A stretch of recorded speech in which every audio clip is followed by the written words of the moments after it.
think for every podcast at the end, we'll have like kind of big discussion, whether that be like a news point of the week or just like something that we can discuss in great about.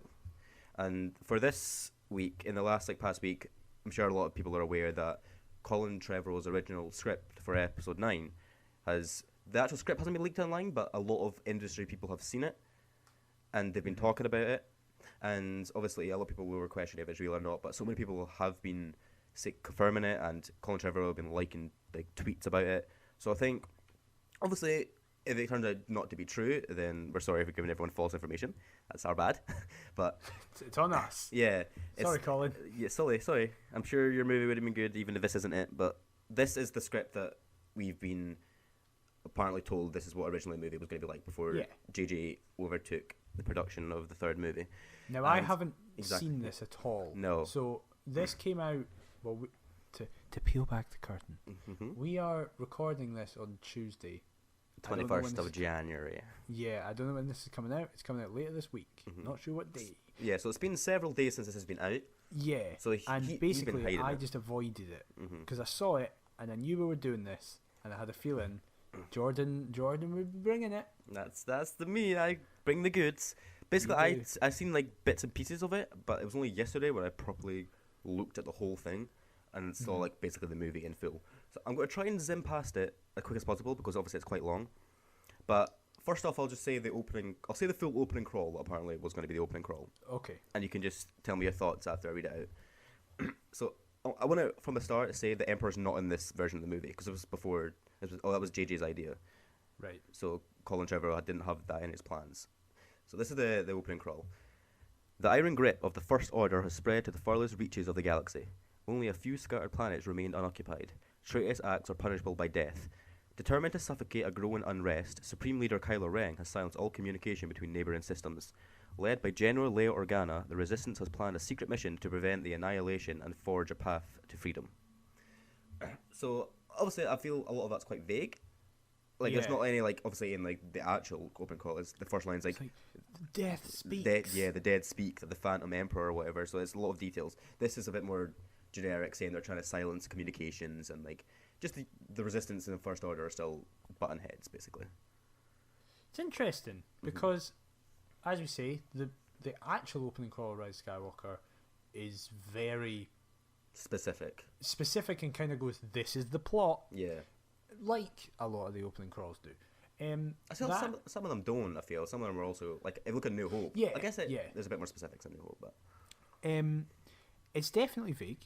It's definitely... I think that allows for a lot more leeway on what you can do, because it's literally just going, Kylo Ren's in charge, the Resistance to try to get against it. Yeah. So, I guess it could create more of a link between a power struggle between him and Hux. It could suggest more that Rey could have time spent with her training more in depth. Yeah. It could have Poe leading an entire...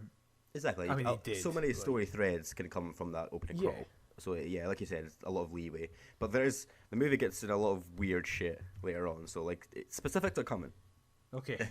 But I'll continue with, like, some of the bullet points I've got listed here. So, part of the movie starts with Finn, Poe, Rose, and BB-8. They're going undercover at, like, a First Order shipyard. And then you see a lot of, like, oppressed locals getting put in cages, which kind of leads on from, like, Last Jedi, where we got the camera bite. You see a lot of... You know, like the kids being, like, see the rich overpowering. Kid with a broom. Kid with a broom. Kid with a broom. Which, not spoil anything later, but he does maybe show up later. We'll see. But anyway, yeah, and then they're helped, but obviously they're undercover trying to not get hit. They're helped by an alien called Bizkova. No idea what that person looks like, so it's just a name. But fuck it. Yeah, so Finn and Poe get in trouble because, of course, those dastardly boys will be playing that. Always doing it. And then a Tusken Raider appears and whaps out a lightsaber. Dun dun dun! It's Rey in disguise. Was right. You were very confused. Right, wait. I need a bit more preparation than I did that on purpose. Poe and Finn get in trouble. The Tusken Raider's right. Yeah. Just the image of a Tusken Raider whipping out a lightsaber. Oof. I will say, like, a very small Tusken Raider. Yeah. What do you mean? I mean, they're not huge. I mean, in terms of, like, width. Yeah, true. But we've seen that before, like Leia disguised as a bounty hunter. Like it seems people disguise, and it's not something we've not seen. But I will say, like, there's a lot of details that I've tried to summarize it a bit. Yeah, we're not just going to sit here and read the script word for word. But so obviously some things I'm not going to go super into detail about, and they're not as important as others. We're trying to skip over some parts. But I do want to read this bullet point because I just find it humorous the way I've written it. It just says, "People shout Jedi, then proceed to throw rocks at the stormtroopers." just this image of people going, "It's a Jedi, fuck you, get away, fucking kill them." So I guess that's just like showing that people are still on the side of the Jedi. They want them, that like, even though on the Last Jedi you see that like there was no systems that like answered the call. So Battle of Crate, no one came. No one gave a shit. Rise of Skywalker. It did indeed. So this kind of shows that there's people that are still pro Jedi and like pro Resistance and anti First Order, I guess. There's hope. There's still hope. It's a very common theme in Star Wars, hope. If you've seen Rogue One, they bat over your head with that word quite a lot. They do. Yeah. They do. But anyway, when this happens, this random admiral for the First Order calls for the Knights of Ren. And then the heroes, they sabotage the ship's power source to blow that some bitch up, and they get out of town. Kill the Knights of Ren? No. They apparently the First Order are able to like limit the blast or something. I've not wrote this here, but I remember reading that. Again, there's a lot of details I'm missing out. But I was going to be like, see if that's how the Knights of Ren died. No. It's probably better than how they were actually represented. They're probably more in this than the actual movie. So, but you'll see. But the heroes escape by stealing a Star Destroyer. But there's a crew still on it, and mind tricks the crew go into like the Corliss system, what it's called. Apparently, that's the headquarters of Resistance That would be in this fun. movie. Yeah, it's just mind tricks. Fucking take us there now. There's That's how I should say it. Yeah, like now, please. I will say there is a interesting love story or love thread in this movie that I'm curious if you could guess which two characters it is. Is it Rey and Poe? It is actually, yeah. Is it? Yeah. But I thought they were going to do that in Rise of Skywalker and got worried. But anyways, the Knights of Ren arrive at the escape place. I think they just blow up that shipyard rather than the planet. Oh, okay. Yeah. So they arrive, and then they all have names, by the way. Like, the Knights of Ren get more character development, they have names and stuff like that. And I've not written their names down, so... Oh, for fuck's sake. It was just weird Star Wars fantasy names, like Jibu Jabba. Like, oh, yep, of course, Jibu Jabba, my favourite.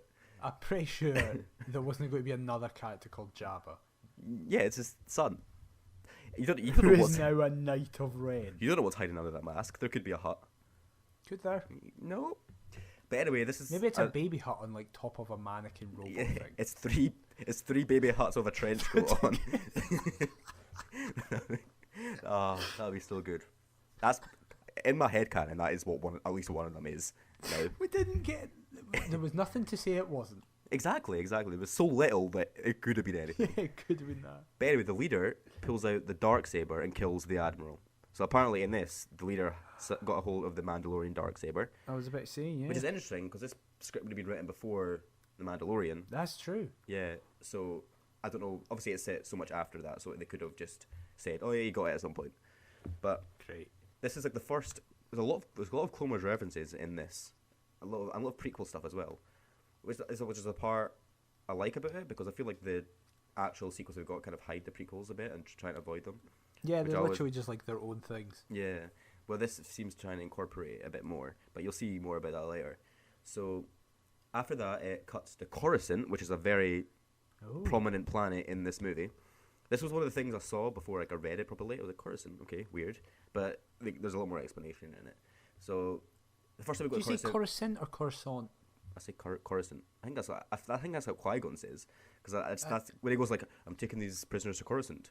And yeah, that line I think I say it like Coruscant as well. And then the droid's like, "Where are you taking them?" "To Coruscant." And he's like, "It does not compute. You're under arrest."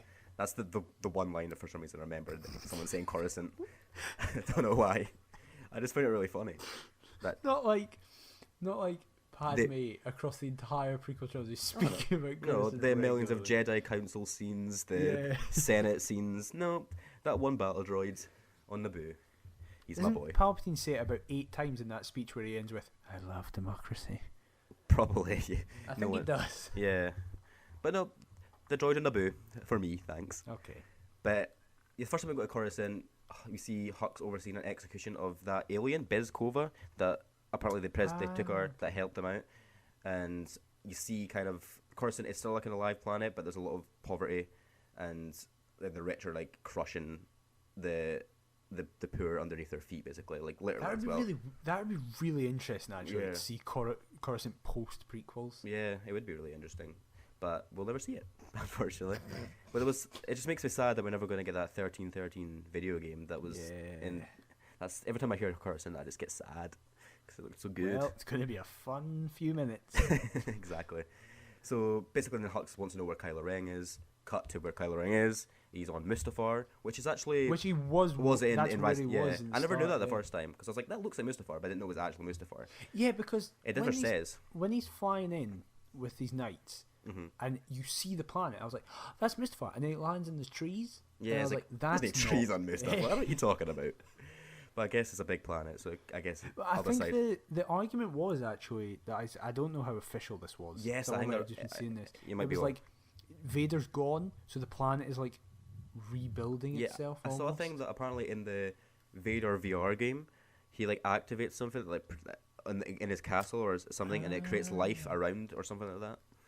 But anyway, okay. yeah, something like that. I've not played it. I don't have VR. I'm a poor student. I can't afford VR. Same. But I'm not a student anymore. no, you're but just I'm still poor. But yeah, so in this he also goes to Mustafar, and apparently he has like a droid companion in this one called VX-20. And apparently he's with him a lot, and he's going to Mustafar to search the ruins of Vader's castle. And then while he's on Mustafar, he's been haunted by the ghost of. Okay, sorry, it's Luke Skywalker, but in my notes I've written Luke Skywalker, and that's a very different movie. Jesus Christ, Jordan. Luke. Okay, I don't even want to look at that word anymore. I'm changing it. There we go. Luke Skywalker. I was so confused because I expected you there to the ghost of Darth Vader, and when you laughed, I was like, "This sounds like quite a dramatic scene." Why are I was you laughing at it. No, it's Luke Skywalker, everyone's favorite Okay. character. That'll be in the porn version of Star Wars. I'm sure that's a thing. If not, let's get on it. Not That's together. Podcast and porn. That's it. That's episode 100. We'll do it. Okay. As a victory. Luke Skywalker porn. I'm in. But yeah, this kind of goes back to like I feel like in Last Jedi, before when he's fighting Kylo on Crate, and he says like, "If you strike me down in anger, I will always be with you, just like your father." Yeah. So in this, he's kind of always with him. He's haunting him, and basically he's trying to convince to go home to his ma, and he's like, Kyle's like, "No, I don't want to." And then Is that, yeah, line is for that line. Adam Driver and Mark Hamill? Is that No, their I interaction? don't want to see my ma. Yep, Yeah, exactly. fucking him. Yeah. Now. So and then he refuses, obviously, and he finds like a Sith hologram, which is a message from the Emperor to Vader inside, as like a contingency thing, saying, I've got wrote quote for quote what the message says. Apparently, it says, "Skywalker will join us. I have foreseen it, but we must prepare for the unforeseen. Should he strike me down, take him to the Remnacor system to meet Tor Valum, master of the Sith, who instructed me." So, interesting. He obviously had a contingency plan if Luke killed Emperor and Vader survived. That's cool because Yeah. that makes the Emperor look smarter than. Yeah, it makes I was sense. about to say it makes the Emperor look smarter than he already is. I don't mean that. What I mean is it makes him look as smart as he appears to be. Yeah, like he has so many contingent plans. If it doesn't go this way, there's another plan. It doesn't go that way, there's another plan. Unfortunately, he didn't think the plan that Vader murders him. But then again, apparently Rise of Skywalker, he did. So he does have a plan for everything. So yeah, that is very interesting. Also reminds me of you put the Battlefront 2 campaign. Yeah. Where after he dies, he has all those like little like Yeah, the messages in the little red droids. Yeah, Fucks. it just like he had so many like plans after he died, which I find really interesting. But after that, the holocron then zaps Kylo in his big beautiful face because he wasn't a Vader, and then Then why did it play the message? I know that's exactly what I was gonna say. Like surely it would do it before it played the message, but it did it afterwards. Here's and- all the information. Now we'll try. And Now kill I'll kill you, yeah. And apparently he fucks his face up real good. Even more. Even more, he's got the scar. Now he's he just can't get a break. That face. And Adam Driver's a handsome man. He's a beautiful boy, and this franchise is trying to show us that he's not. How dare That's actually the message. they? Of Star Wars. Ever since the start, Adam Driver is not beautiful. That's it. We did it. Podcast over. We've Go solved home. Star Wars. Everyone go home. Exactly. So after that, it cuts to Korolev, the Resistance base, and that's we see Leia feeling Kylo's pain after he was zapped, which kind of, it makes sense after the connection. Especially Rise of Skywalker, it's just even more of a connection. It literally gives him her life energy. Exactly. So that was obviously a thread in this. Oh, do you know what this movie was originally going to be called? No, actually. It was Duel of the Fates, which is interesting as a soundtrack's called that. Maul's not. Initially, I thought you said. What? I know you said Duel of the Fates. Mm-hmm. I thought you said Joe of the Fates. Oh my god, Joe of the Fates. Just introduces us this like super dark lord called Darth Joe. He controls everyone. Films in. Imagine that instead of Emperor returning, it was just this chum called Joe. It's just Joe from Family Guy in a cloak. Hey, Peter. There's no Peter in Star Wars, is there? There's Peter Mayhew. There is. Oh my god, it's a Chewbacca story. It's Chewbacca's dad, Joe. We did it. Why are we not writing the script? But Duel of the Fates, that's a cool title that actually should have positive things said about it. Yes, it is. But Maul's not in this movie, by the way. Just to get excited. So it's interesting. Back to Joe. Back to Joe. Darth Joe. So anyway, yeah, the other heroes that were on the stolen Star Destroyer land back on the Resistance HQ, and Leia basically tells the First Order crew to fuck off instead of executing them because she's a pacifist, She doesn't. She's just going to murder people like her dad. Exactly. And they start talking about how because there's a lot of armory on like the Star Destroyer, but they have no army to use it all. But then Rey says, "Or do we?" No. No, no. Okay, that'll be so. I wish it went. Oh, that's so good. Basically, she whips out the Jedi text that she stole, which is surprising. Which was in Last Jedi, yeah, but Last Jedi, yeah. It's such a small thing to make such an important part of this movie. Like, if you didn't see that, you're like, how she got the book? Because I thought Yoda was like, no, blow him up. But no, apparently they whip out the books and they show that there's some ancient Republic communication system under Coruscant that apparently is unblockable for reasons. Because they need to find something that they can beat them with, I guess. So then Finn and Rose, who's more prominent in this movie, as you can already see, That's not hard. Yeah, I know. They go off on another adventure to Coruscant. Hopefully this one's a little less pointless, as the one in Last Jedi. I have no idea what you're talking about. Those horse fuckers needed saved.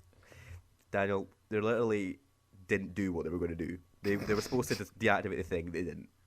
They just rode some horses. But they bonded. What are they called again? The horses, fuck knows. But it was the friends that made them along the way. Like that kid with a broom. Like the kid with the broom and DJ who actually betrayed them, so wasn't a friend. That's true. So, yeah. They got the broom boy, though. Which... I'm still excited to see what he's going to do. Yeah, I will say it's literally the very end, but we'll see. Okay, again? Why is he just shunted to the very end? Because he is Mr. Epilogue. He gets put at the end every episode. But anyway, it cuts to Coruscant where Kylo's on an operating table having his face, less fucked because he's been through some shit. He needs some healing. Apparently, according to the script, he's using melted down Beskar to cauterize the wounds. Which at first I was like, this would have came out before Mandalorian. How's this a thing? But apparently Beskar is a thing in the EU. That's been for a while. Oh. Apparently it's like a metal in KOTOR 2. So I thought it was original thing to Mandalorian, but it shows how much I know. Fucking fool. Yeah, so cauterizes his wound of melted down Beskar, and he starts screaming because, ouch. Apparently Rey feels his pain this time. And obviously they've got a mind bridge from Last Jedi, so it makes sense. But then during that, when she's experiencing his pain, she has a vision of an icy mountain, 2 thrones, and then a fight with Kylo Ren, but then Kylo Ren kills her in the vision. So, yeah, I do like a cheeky vision. They are good. They are good. They're exciting. And then at that point, Luke appears to Rey and explains what she saw was... Now, this is interesting. This is another planet that's going to be throughout this movie. Apparently, the planet she saw was Mortis, which I don't know if you've seen the Clone Wars arc with Mortis. Yeah. It's like shit. Yeah, so apparently... Spoilers, the final battle is on Mortis in this. But, yeah, such a massive Clone Wars reference that's in... that was going to be in episode 9. So that's mad. yeah, and Luke says like there's a power there you need to obtain because if you do that, you need an army. You can just destroy the First Order because you're as powerful as Joe, which is saying a lot. Because he can't walk. He can't. He's got a lot of power. Exactly. He's got the heart. He's got the heart of a warrior, Daniel. But then he says Joe Wars. Joe Wars. But then he says, but if Kylo gets it, we're fucked. That's it. Yeah, just go to sleep and hopefully you wake up. But then Rey says she can't bring herself to kill Leia's son, and Luke basically says just murder the please. There's no turning him back. This is like a recurring thing in the movie where like apparently no one. Wait, I'm gonna have to bleep that. Yes, you can do. It's fine. It was Scottish. That was so unnecessary. That's what he says. Script for script. We're Scottish. What it just means a person in this language. It does, but like I imagine we'll have a lot of American viewers. Yeah. Okay. You censor that. I sometimes forget that the C word has a bit more of a gravitas in other places. But anyway. Just imagine Mark Hamill saying that. I genuinely don't think he's ever even heard of the word Mark Hamill. He seems such a sweet person. He's too pure. Yeah. But yeah, like we said, apparently it's a recurring theme where like everyone says Kylo Ren can't be turned, but Rey's like, he can. I've seen it. I've foreseen it. So that's pretty similar. Yeah, exactly. Yeah, but look at my bullet points. What's next? So yeah, they start having an argument, looking Rey, and then Rey is like saying, "Oh, the Force was wrong about me," and she says, "I'm no one. I don't deserve this." And Rey, it looks like, all right, come on, we don't need your teenage strops right now. The whole fucking world's at risk here. For God's sake, Rey. Yeah, and then this is the point where it kind of, I presume, I don't know if it's said earlier in the film, but it's made evident that Poe and Rey, they want to bang for some reason. But I don't know why, but when you said there was a romance angle, I was like, it's not going to be Rey and Finn because that's too obvious. Yeah, because I kind of made it out that it wasn't going to be an obvious one. Because said, can you guess it? Yeah. But yeah, so then they want to bang, but Rey's like, can't I? I'm a Jedi, no attachments. The Poe's like, sad face, because he wanted, it's a hard, it's in war. Sometimes you need to fill those needs somehow. You do. I feel for Poe. And who else could it be? Maz Kanata.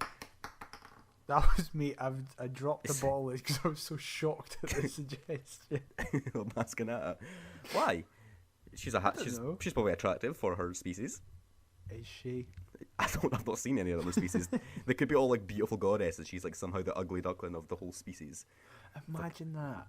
Like her actual species look like, Return of the Jedi era. Princess Leia. Carrie Fisher. Yeah. She just has little orange basketball. Yeah, or that. A basketball combined with an armadillo. We can go with that.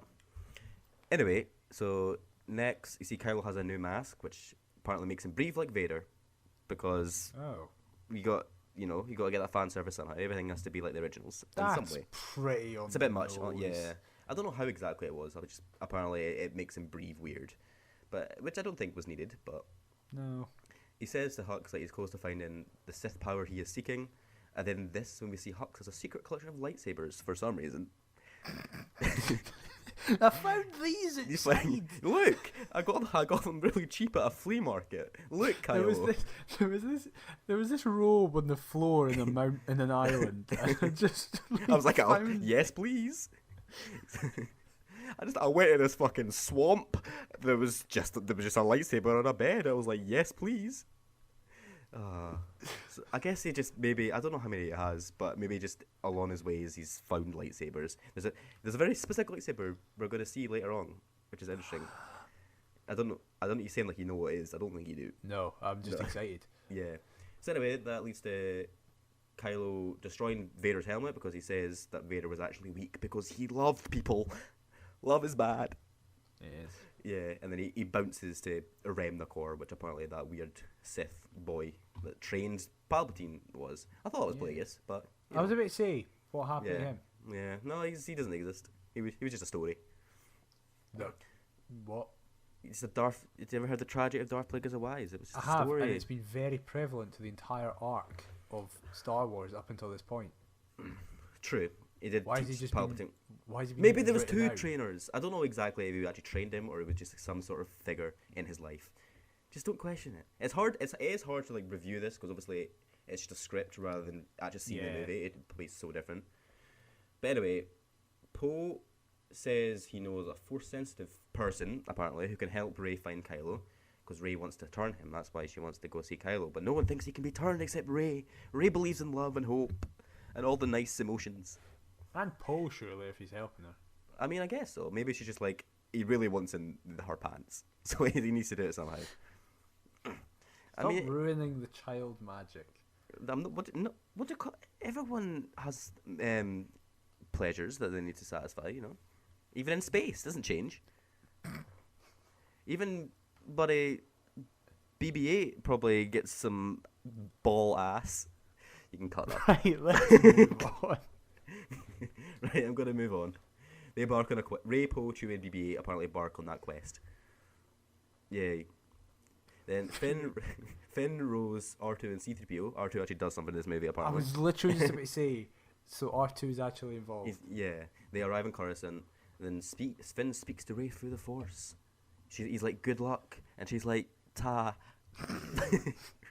So, again, I've not wrote a lot of details here, so I might not be expressing it very well. But anyway, Kyle Ren. the guy who works at the shop down the road, Kyle Ren. Kyle Ren. He arrives on Remnacor, and this is the description that apparently sees. I've just put this as like word for word because it's quite interesting. It's very poetic. Ancient stone military battlement consumed by time. Skeletons of falling war beasts litter the terrain. Whatever battle happened here endured centuries ago. He passes empty suits of armour, robes draped over broken shields, flags flutter in the wind, a Sith helmet on the ground, skull visible within, a reminder that while the Jedi live on, the Sith became dust. That's cool shit. Which is a cool like hark back to like the old, to like the Jedi Sith wars where the Jedi just went, let's just murder all these men. We don't and women. And women. Yeah, we don't care about our ways. We don't discriminate. No, of course not. Men and women can die. Exactly. Even not just the men and women, but the children too. And then we'll go back to being peace-loving monks. Yeah, we'll have one big genocide, and that'll be enough for like 1,000 years. Then we can be peaceful. No wonder Anakin killed kids. Exactly. It was still that bulk up like revenge and shit that was in the Jedi. I think that's how it works. Every like 1,000 years, they have to just have one mass genocide to like satisfy them, and then they go back to being peaceful. Well, that's my theory. Didn't. No, well he did eventually, because he died. That was what you say. That's a low bar. If that's what being beastful means. I mean, you can't kill anyone when you're dead. Last time I checked, unless you're Palpatine. I was about to say, there was literally an example of someone who did. Anyway, so he enters a fortress, because we love a fortress, don't we, Daniel? We do. We love one. And he meets Tor Valum, the guy that Thingy mentioned. And, by the way, he's a 7,000-year-old monster.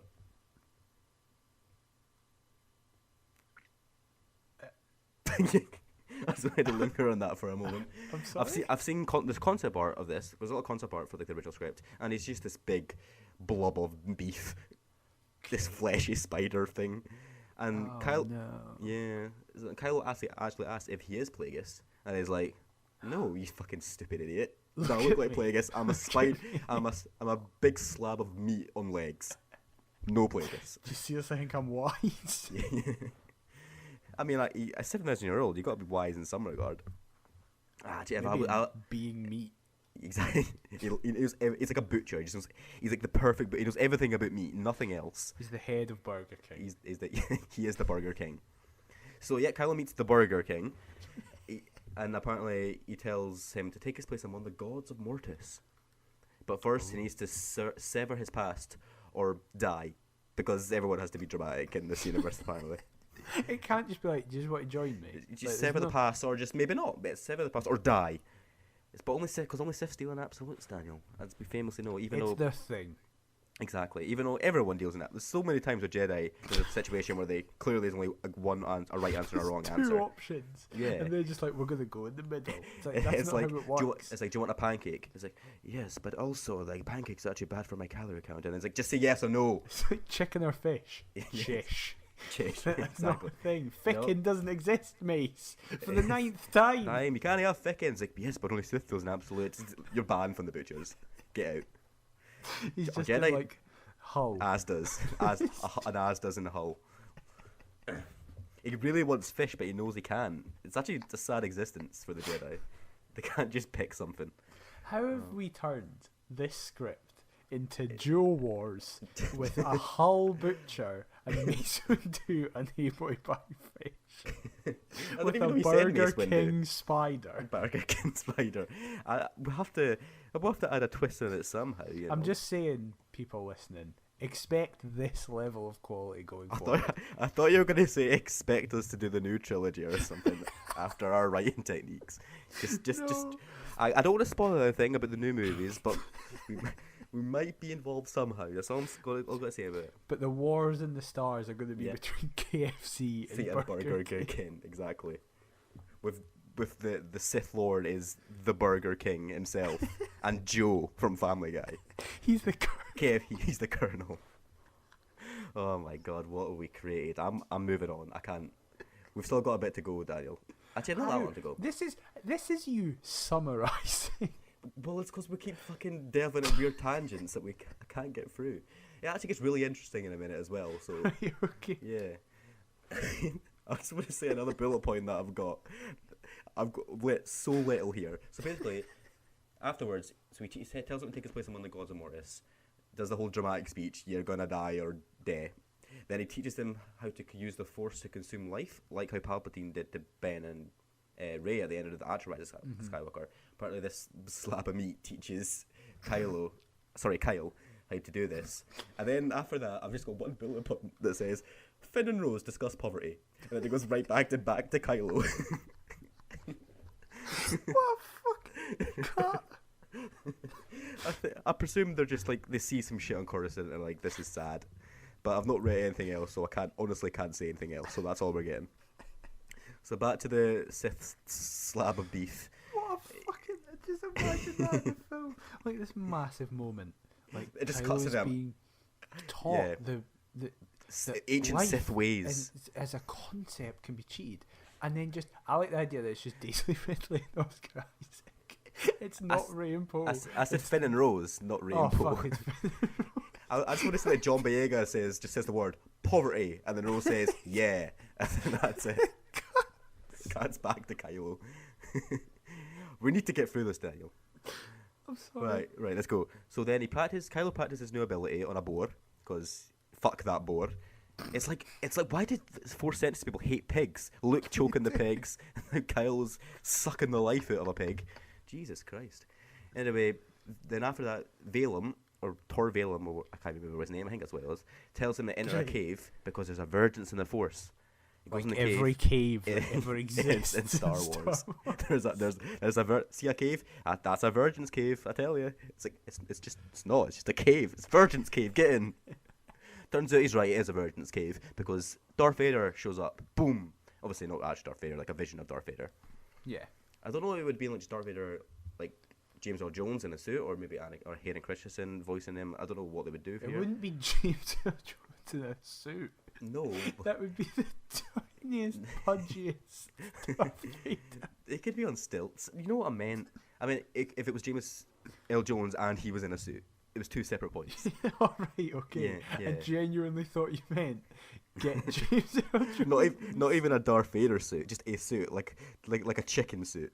Oh my god, he fights for KFC. Oh my god! He's on the front lines. That's the twist. He's on the front line. he actually had like a king's outfit on, and he rips it off. He's a double agent. Right. Anyway, Vader owns his ass because of course he does.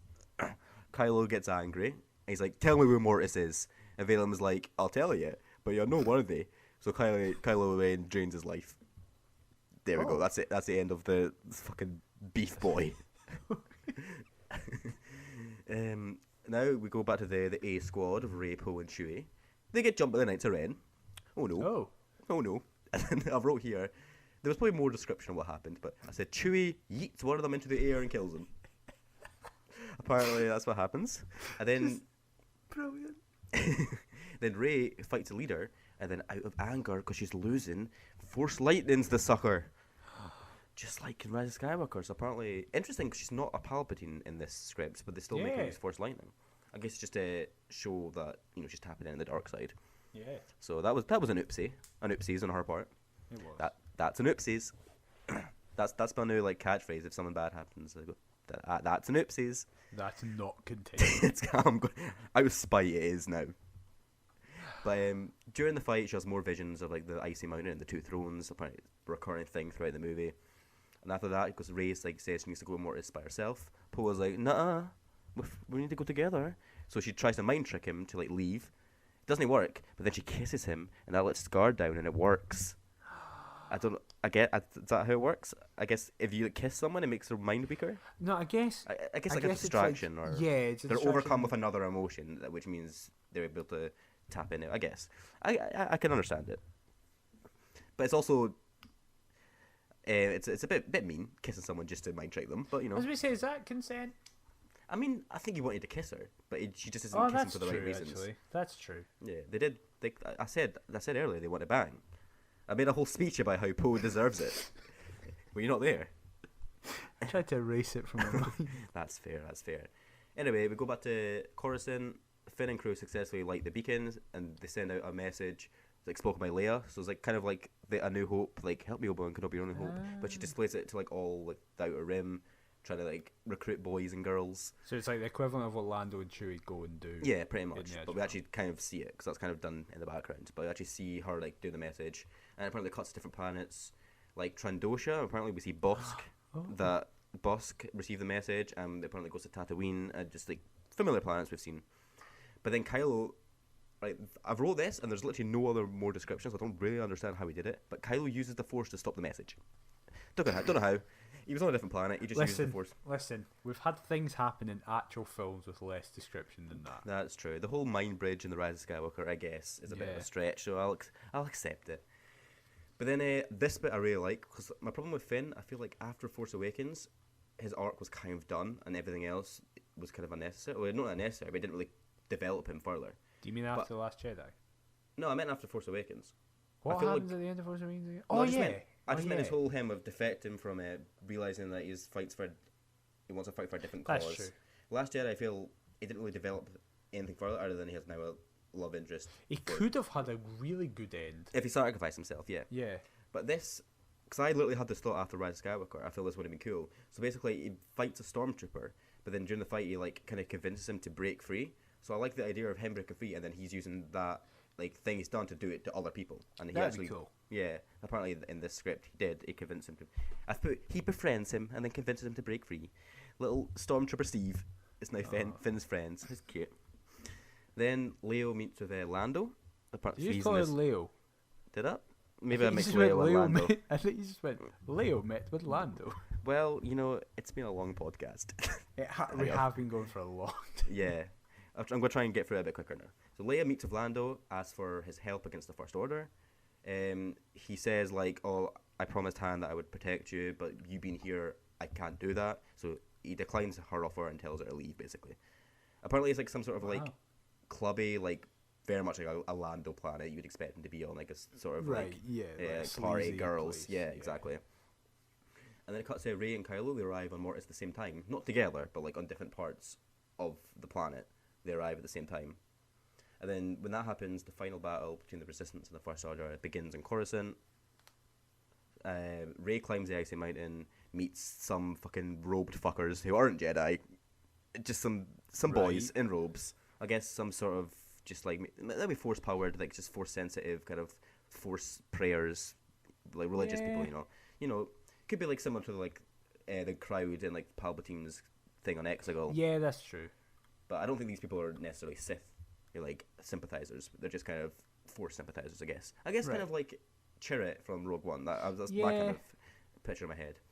But then she goes to the top. She hears a child scream, and then she turns around and she sees her young self on Jakku. So it's another vision. And then you see her parents being very reluctant and giving her away, and they leave her and they say they come back for her. And then she's like, "Well, they fucking did they? What's going on?" And then it cuts to Kylo, who also has a vision. He sees a house, and he sees a young Ben walk into the house and meet with Han Solo. And this is also this sounds like a really cool scene. And he sees it's obviously young Ben freshly turned. He obviously went back, and then Han's we didn't expect him to come, and he's saying Han's come back, and then Kylo's or Ben is like, Leia sent me away because she was afraid of me, and then Han's like saying, no, Snoke's been telling you those lies, and then apparently like, I don't. This is quite cool the way they cut it. They cut it into like Han getting killed by Kylo in Force Awakens. Oh wow. But I feel like that could have been quite well edited in my head. That sounds like it would be really good. Yeah, I really love the Han and Kylo scene in for Rise of Skywalker though. So it's my favourite scene. It's my favourite scene in Rise of Skywalker for sure. Yeah. Yeah. So this also sounds really good. Just anything between these two, just give me it now. Feed it into my. It's why I want to see. There's a new comic that came out recently, which is apparently about the rise of like Kylo, and you see him become evil. I really want to read that. Yeah, but anyway, so Kylo climbs the mountain as well, meets Rey at the top, and they fight, obviously. Why would they? They're not going to sit down and have like a cup of tea, are they? But, which I would still watch, to be fair. Same. So, yeah, they have a wee chat while they're fighting. Kylo tries to recruit her to rule the galaxy together. Rey is saying he's afraid of what he's become, like the kind of the generic stuff. But then, apparently, Rey says that she knows that Kylo killed her parents, and then Kylo admits it. Which doesn't even say before this movie in the script that she knew that or he killed her parents. Apparently in her visions, Rey just was like, oh yeah, you killed my parents. She put two and two together kind of thing. I guess so. I guess there was like the evidence that pieced it. But this is interesting because like, I don't know how, obviously not a lot of details like I said earlier, but Rey was the only person like who was adamant for Kylo can be turned. And then here it looks like she isn't that anymore. Maybe because she saw this and that changes her mind. But obviously it doesn't explain it very well. But it is a flashback to Kylo and the Knights killing her parents. Apparently, that scene, like the rain in Force Awakens, that vision, that was him killing her parents. I don't think it was on Jakku. It was on a different planet. I was about to say that, yeah. Because it's fucking raining. It's raining and it's like flooded. Yeah. So apparently that was when they killed her parents. That's what that scene was. Right. I feel the Knights of Ren do seem a bit more interesting in this movie. I was about to say, they seem like they are actually developed. Yeah. And then they continue fighting, and Kylo blinds Rey. Which reminds me of, have you played Force Unleashed? I was literally just about to say. Star Killer's master, Ram Kota, I think his name was. Yes, it was. That's what when I think of like a blind Jedi. Yeah. In Rebels, you've not seen Rebels yet. There's also not a blind yet. Jedi, or someone who's blind in that. But I won't go into too much detail because hopefully you'll get to that soon. And you're a very bad boy because you've not. I'm sorry. Yeah, well they don't forgive you. I can hear them saying, "Boo, Daniel, boo." Fuck you all. Wow, you heard it here first, folks. I'm sorry. Please come back. He hates you all. Please come back. We've already shown that you are the dark side of this podcast. And we are called Always Two. Oh yeah, we are evil. I forgot. Yeah, fuck you guys. Yeah. Yeah. I turned very quickly there. Anyway, it's far too easy. Anyway, so it cuts to Coruscant, and R2-D2 gets his head blown off, and 3PO was very sad. Okay. But like, apparently in the script or like the thing I was reading, apparently like 3PO was like showing emotion he's never shown before. He was like genuinely heartbroken. But my whole point is that in A New Hope, you see him basically get blown up, and he was fine then. Like, he can be rebuilt. Why is he so sad now? I've not seen the movie, so maybe there was something in the movie that made more sense. But just right now, I feel like maybe he's getting old. Maybe he's like, maybe they don't have any more repairs, and this is he's only like 3 repairs in your life, R2-D2. He's the last R2 unit. This is, I mean, is he? They don't have any parts. No, maybe. I'm saying imagine. All right, okay. I'm imagining I'm there. No R2 units. He's dead. C-3PO is like, no help. I get it. Makes sense. Anyway, Kylo enters the Mortis temple, and he opens a stone slab over this ancient tomb thing. And what's in it? Fuck all. And then Luke appears like, lol, you're shit. Just like doing the finger. Yeah, no. And then he gets angry and he tries to swing a lightsaber at Luke. He just picks it up and swings him. He swings a lightsaber at Luke, and Luke catches it, even though it's a Force code, which he does that in Rise of Skywalker. Yeah, so he catches it, and then apparently Luke says to him, "You are no Skywalker," which sounds so aggressive, so tense, guys. Just talk it out. They've tried to talk it out. It doesn't work. And then Rey, who's on the brink of death after her laceration of her eyes. I was just about to say, so she gets like her eyes like ripped out. And there's a lightsaber across the eyes, I think. Yeah, that's what I mean. Like, yeah. What I mean is, she didn't get like them forced shut. No. Like, they're damaged because she's been like slashed across the eyes. That would be the most painful thing. Yeah, I know. Well, I think that's what happens to Ram Kota and Force Unleashed as well. Yeah. So it would be very painful. A lightsaber to the eye. Oh no, there's very few places I would rather have it. Like maybe the testicles would hurt more. Would they instantly cauterize though? Yeah, because it's I read something that apparently it doesn't make sense, but apparently lightsabers aren't hot, even though they do cut through like metal when they go around it. But I think George Lucas says like they're not hot. Oh. But so I don't know. But I think it would instantly cauterize them. But you'd still be blind. I mean, yeah. Yeah. If anything, you'd be more blind because it crusted over. Yeah. But, yeah. So like, yeah, she's on the brink of death, but apparently she hears like the cries and like I don't know if it's cries or like motivational speeches of Finn and Poe. I don't know if it's like a negative or positive like thing from Finn and Poe, but that like motivates her to like stand up, and she like wraps a piece of cloth around her eyes, like some like badass samurai. Yeah. And then Rey and Kylo fight again, and Rey overpowers him. He cuts off Kylo's hand. And then everybody needs to have a hand cut off. I know exactly. It's still Star Wars. Each trilogy needs a hand cut off. Exactly. But Kylo looks defeated, but then he starts extracting her life, like Beef Boy taught him. And then his face starts healing, like the Beskar starts popping off, and he gets stronger. Oh, that would be cool as shit. See, like the Beskar come out. Yeah, just him face getting like, oh, that's quite a cool image. But then Leia senses all this, and she reaches out to Kylo, like in Rise of Skywalker, and says she needs him. And I'm sure there's more details to it, but apparently that works fine. Kylo grabs Rey's hand and gives her life back to her, and his last words are Solana, Rey Solana, then disappears. So apparently that's him telling her family name, which is interesting, I guess. But we'll do a little bit of a review after I finish this, so I can say what I like and what I don't. But we're very nearly finished, by the way. So it cuts back to Coruscant. Lando has a change of heart, and he arrives with a big fleet. The Resistance then proceed to win, and then when it becomes clear to Hux that the First Order have lost, he pulls out Mace Windu's lightsaber and commits suicide with it. So I don't know if that's confirmation he's dead. I guess because obviously there's the rumors that he's not. But I guess he didn't need to he could basically his lightsaber could still be taken, and he could have fully fled. But interesting. I feel that does feel a bit on the nose. Like, oh, he has Mace Windu's lightsaber. It's very, I don't know, a bit of a stretch for me, I think. But yeah. Then this bit I find just quite funny. The last remainder of the Force Order, it's like one final ship. They try to flee, but Rose has sabotaged the navigation system, and they just crash into a planet and die. It's boom. Fuck you. Well done, Rose. See, Rose, she saved the day. Kind of. I mean, they already won. I was about to say, like.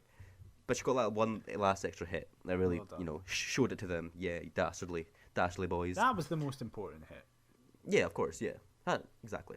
So back to Rey. Rey's actually still dying, lol. Even though Kylo Ren gave her life, I guess she's still dying. Or she's not dying, but I don't know if it doesn't explain if she's dying or not. But she kind of wakes up in an astral plane and just sees Yoda, Luke, and Obi-Wan as Force people. And then Yoda says she succeeded where they failed. Luke says she embraced the dark and light side to find balance within. And Obi-Wan says she is a Jedi but will not be the last. So I guess that kind of feels like she's a grey Jedi. Yeah. If she's not dark, not light, she actually found the balance within herself rather than everything. So does that confirm that they again weren't planning a Hayden Christensen Force Ghost? I guess no. Unless he shows up as Darth Vader in the fight on Kylo on the other planet, that could have been his appearance. But yeah, he doesn't appear here for some reason. I don't know why. Maybe Hayden Christensen's made it adamant to the directors that he doesn't want to or something. He appears at Celebration and stuff like that. I don't know. But it goes back to Coruscant. Arthur's repaired because of course he was going to. You fucking drama queen, C-3PO. Jesus Christ. And then apparently this one's maybe a bit cheesy, but also quite nice. Because then apparently after because it's his memory bank's broken, so he gets fixed, and he starts projecting 60 years worth of his memory from his point of view. Aww. Luke buying him from the Jawas, Luke getting his father's lightsaber, flying through the Death Star trench run, Yoda lifting the X-Wing, all that stuff. And then Leia. Louis. Fucking Louis. It's Joe's twin brother. He's back. You thought Joe was dead, but his brother still kicking. Louis. No, Leia gets emotional because of course she will. I'd get emotional. I was about to say, if that played in the cinema, I would be a mess. Yeah, it does sound. Yeah, just. I mean, obviously it's a bit on the nose. They just look all these sad. It's emotional manipulative, but it would work on me. And then another ceremony occurs because you need to have a ceremony when you win. You have to. And apparently Chewie finally gets his medal. I guess the Happy Rise Skywalker. Rise Skywalker, yeah. Technically, apparently that's Han Solo's medal. Yeah, it's not Chewie's. Yeah, and this one I guess he gets an actual medal for himself. And then the very end is the very last scene. It cuts to a new planet, and we see Finn and a bunch of younglings. One being the Broom Boy from the last Jedi. And then Rey arrives, and she's ready to train the next generation of Jedi. Exactly. So apparently that was originally going to be basically, I think it was a first draft script, but that was kind of what was going to be Episode 9, Duel of the Fates. It was called by Colin Trevorrow. So overall thoughts on? I didn't expect it to go that way. I didn't expect that. As you said, you warned me beforehand that there was a lot of fan service. I think most of the fan service was done well. I like the amount of references to both previous Clone Wars trilogies. Sorry. Yeah. I really like that. I really like the idea of the Ben and Han scene. It would take the place of the one we got. Yeah, of course, but obviously we can't say what was better because this is just words on a screen as opposed to seeing it visually. It's like visuals are like so important. That's why it's hard to review it properly because it's just words on a screen rather than an actual movie. Definitely. I will say, I prefer Ben Solo's arc in the actual movie we got in this. I feel because in that one he turns and then actually has like a fight and actually see him as Ben Solo. On this, he seems like he kind of was redeemed at the very, very end and then died immediately. I was just about to say, one of my favourite parts of Rise of Skywalker is the moment Rey passes the lightsaber. Oh yeah. Ben, and it's just that moment where shrug. He does. Yeah, it's the shrug, and it's like and he's like, yeah, sorry, I'm a Jedi now. So what? And he starts mowing them down. And there's that one scene in it where like he takes a swing, he's kind of got the lightsaber behind him, and he kind of does that. He just takes like a breath. Just goes, yeah, like this is who I am now, kind of thing. And and also for some reason I don't know if this is a bit silly if coming from me, but I buy the Emperor being alive more than this like slab of beef that's just not showed up. It's very weird. Like what's he done all these years? He's just been a slab of beef on this planet. Why isn't the Emperor like reported to him throughout this? Because surely if he's still alive, the Emperor's going to report to him. Yeah, well, I don't know what his relationship exactly was with this beast. But even not report to him, just kind of ask for advice still. Yeah, like, maybe he thought he was dead. Maybe this is like a secret that he's alive. I don't know. But yeah, like I have problems with Palpatine being alive in Rise of Skywalker. Yeah. Like we can delve into this another time. Maybe we'll do like a review of the movies. Yeah, definitely. Something I want to do is like a commentary on the movies. Like we could just get together and actually watch a movie, just record ourselves. Yeah. And each one, that'd be really fun. But I find this so much more hard to believe. This weird Burger King boy just existing. I think especially because of the description. It's not even that it's plagiaries. It's like even that would kind of be like, oh, okay, that's cool. tie to Attack of the Clones where he speaks about it and stuff like that. But the fact that it's just this weird creature that we have never seen before. It seems very not movie like. I could see this in Clone Wars, like because they deal with a lot more ambitious storylines because it's like animated and like there's so many stories you could tell. But like it's an interesting, a weird choice, I would say. And also, I think me and you have both said that we prefer Rey not being a Palpatine and we like our original story. And this one keeps up with that story of her being no one and Kylo killed her parents. Which I quite like that. I do quite like that. There's definitely parts I like. I like going to Coruscant. I like the Darksaber seems a bit random because it doesn't seem like a big plot point in the movie. He just has it. The Darksaber and Hux having lightsabers seems the most fan service. Yeah, like that's like a bit step too far for me. Yeah, but yeah, obviously, I would love if somehow maybe in like an animated form we got to see this. I would love to see how it would play out. But obviously, it's never gonna happen. Like there's no way. No. But like it'd be cool if we go both movies so we could just compare which one's better. But that's like living in a pipe dream. I think I can totally see why that would be like why Trevorrow was like, this is a vision. I think a lot of people like it because there is so much in that to like. Yeah, I feel like Rise of Skywalker in a way is a little safe. Not the Palpatine's back, that's a bit, but that's the way it plays out in the movie. I feel like they don't take too many risks. This one, I feel like, is a bit more ambitious. Like, I don't know if you think the same way, but I do agree, and I think that's potentially why they didn't do it because it's Disney, very obviously. much it's Disney going.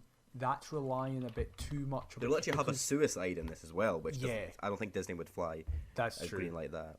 But there's a very large aspect of that film that rely on Star Wars fans getting the point of it, and I think Disney would be worried that casual fans it wouldn't hit as hard. Yeah, like the Darksaber, Mortis. We didn't say that, but Mortis. Like they're such things that no like the regular moviegoer or even a regular Star Wars fan who've only seen the movies, like it depends how they play it. If they play it like you don't need to know, but I feel like a lot of people will be annoyed that they brought in so many things that from like the outside world. Obviously, we would like to see that because we watch that stuff, and it's cool for us. But for like the regular viewer, it's like I can see it be a bit overwhelming. A lot of information in a film that is meant to be a finale. Exactly. So hopefully one day we can maybe see it, at least in like a comic book form, just to see how it would play out. I would love to see it. But and also I want to say that I know even thinking about that R2 scene of like him playing all the 6 years of memories is making me tear up. It would be the most emotional moment in Star Wars. Yeah, like obviously it's again very fan servicey, but like I'm a fan. Sometimes you can service me. You know? That's the thing I liked. Like literally, as we said, our favorite scene in Rise of Skywalker is Han and Ben. Yeah, like Han didn't need to show up. Absolutely, I'm so happy it did. It's like it was a fantastic scene, not only because it served the plot, but my favorite bit is the reference to the "I love you, I know." Yeah, that's good. Yeah, so good. And just like again, like Luke lifting the X-Men out of the water, like that's just a fan service. Him finally doing it after Empire Strikes Back, and it's I love fan service. Even sometimes I watch it like didn't need that. Obviously it's all dependent on how it's played out.